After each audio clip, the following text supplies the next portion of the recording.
તો ગાંધીનગરના કલોલના દેંધુઆમાં 20 વર્ષીય યુવકની હત્યા કરી દેવામાં આવી। હાર્દિક ઠાકોર નામના યુવકને મોતને ઘાટ ઉતારી દેવામાં આવ્યો। ગળું દબાવીને હાર્દિકની હત્યા કરાઈ હોવાનું અનુમાન છે। હત્યા બાદ મૃતદેહને કોથળામાં પેક કરી દેવામાં આવ્યો। તો કલોલ તાલુકા પોલીસે 2 લોકોની અટકાયત કરી છે। તો ગાંધીનગરના કલોલમાં 20 વર્ષીય યુવકની હત્યા કરી દેવામાં આવી। હાર્દિક ઠાકોર નામના યુવકને મોતને ઘાટ સીધો જ ઉતારી દેવામાં આવ્યો। ગળું દબાવી અને હાર્દિકની હત્યા કરાઈ હોવાનું અનુમાન છે। તો હત્યા બાદ મૃતદેહને કોથળામાં પેક કરી દેવામાં આવ્યો અને ત્યારબાદ કલોલ તાલુકા પોલીસે 2 લોકોની અટકાયત પણ હાલમાં કરી છે।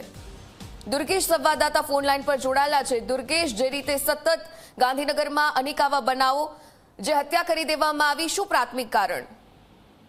ઉર્મિલા, વાત કરવામાં આવે તો ગાંધીનગરના કલોલ તાલુકાના દેધુ ગામે 20 વર્ષીય યુવકનું ગળું દબાવીને હત્યા કરી દેવામાં આવી હતી। હત્યા કર્યા બાદ જે છે તેની લાશને કોથળામાં પૂરવામાં આવી હતી।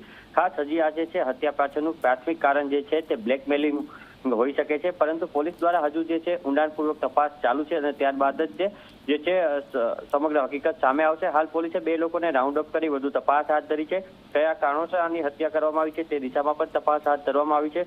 ખાસ હાલ જે પ્રાથમિક માહિતી મળી રહી છે તે બ્લેકમેલિંગના કારણે આ હત્યા થઈ હોય તેવું લાગી રહ્યું છે અને પોલીસ વધુ તપાસ ચલાવી રહી છે। જી બિલકુલ, ધન્યવાદ વિગતો સાથે જોડાવા બદલ।